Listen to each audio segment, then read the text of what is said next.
But yeah, hey everyone, happy Monday, and it's good to be here.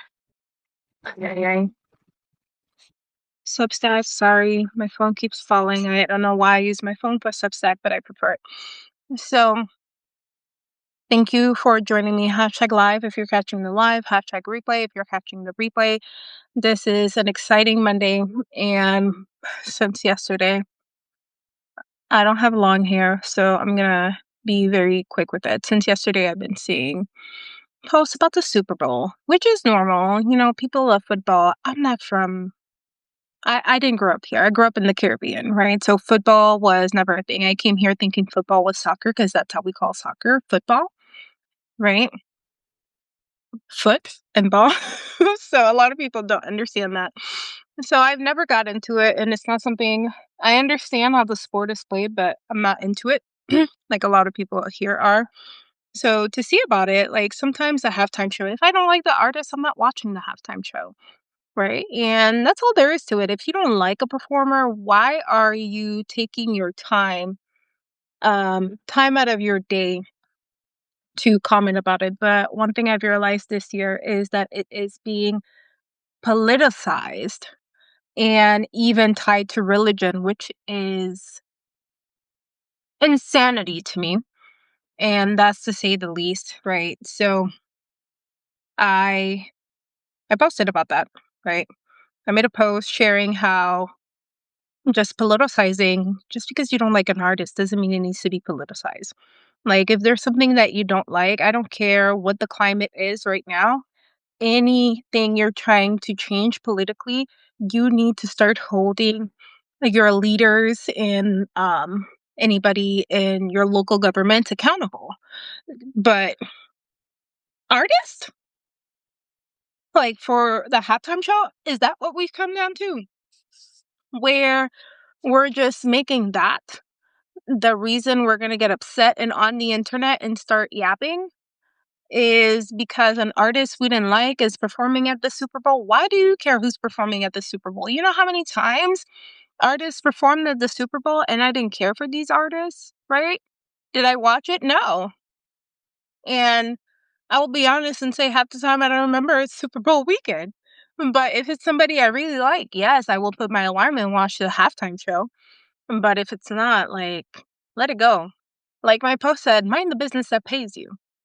So I wanted to say that. And speaking of minding the business that pays you, the post today is nothing shifts until you accept that the way you've been operating is not working.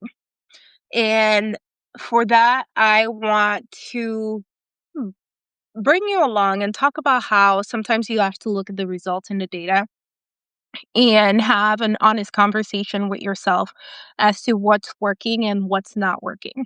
Because if you are running a business and or an organization and things are not going in the direction you want it to go in, then you have to come back to center and ask yourself, is what we're doing working?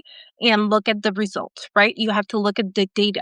That's why a lot of organizations and companies, they advertise that the work that they do is data driven, because you have to look at the data to see if what you're doing is working.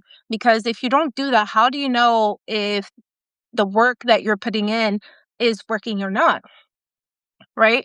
But until you accept that it's not working, nothing is going to change. I've seen that with clients I work with where the work and how they're doing the work is not working, but they will defend it like there's no tomorrow. Oh, that's what we can do right now. But okay, but it needs to change because it's not working. You're still in the same position because you refuse to change. And sometimes you have to come to the conclusion that the way you're doing things, until you accept that the way you're doing things is not working, nothing is going to change. Now, some folks will say they want to change, but they really don't want to. They just want to say things that sound good, but are they really trying to change? Are they really trying to improve their situation? And that's what I want you to start looking at and start asking yourself. Not everybody that says they want change wants it. And I know as a business owner, I had to accept that, because just because people say it with their mouths does not mean they're they're being honest with themselves or with me, or because then you don't have, I hope that you're telling me the truth when we start working together because I can't help you if you can't help yourself, right? But you have to also accept that the way you've been operating is not working. And I can show you what's broken, what systems are broken, and how to rebuild them and help you rebuild them with intention so you can start seeing better results. But if you're not willing to accept that it needs to change, then that's going to be difficult to do.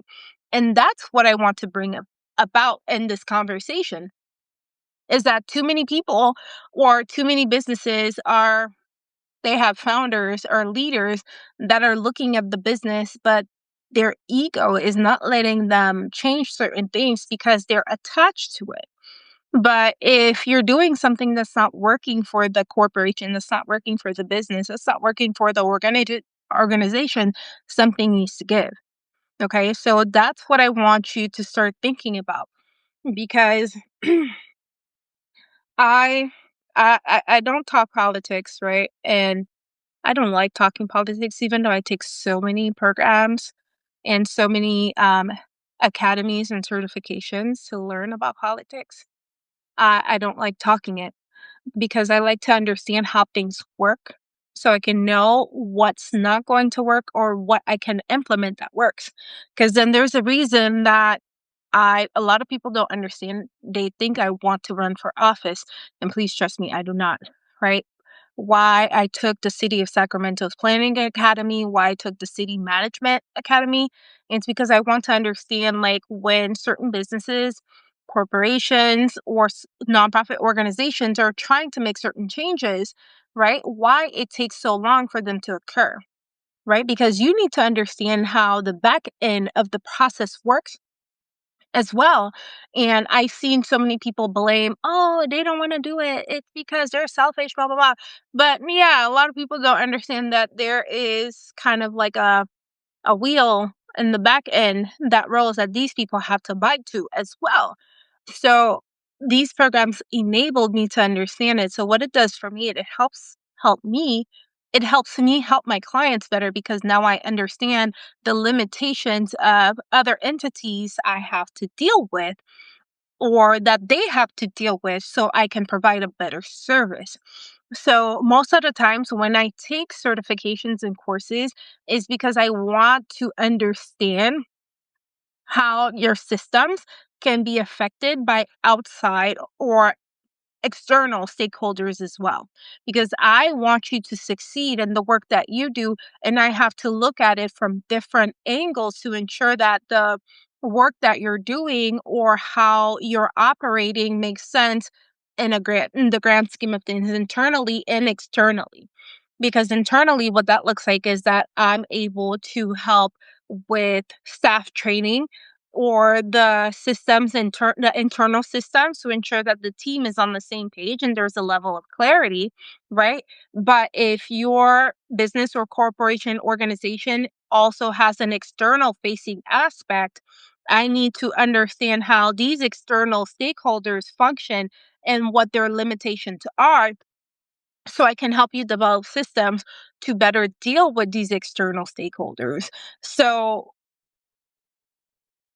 to circle back, sometimes you have to take a step back and be objective and kind of look at how you've been operating and whether or not it is serving your entity in the best way possible. If you need to change something or if you need to adjust something to ensure that it is going in the right direction, because until you do that, transformation can never occur.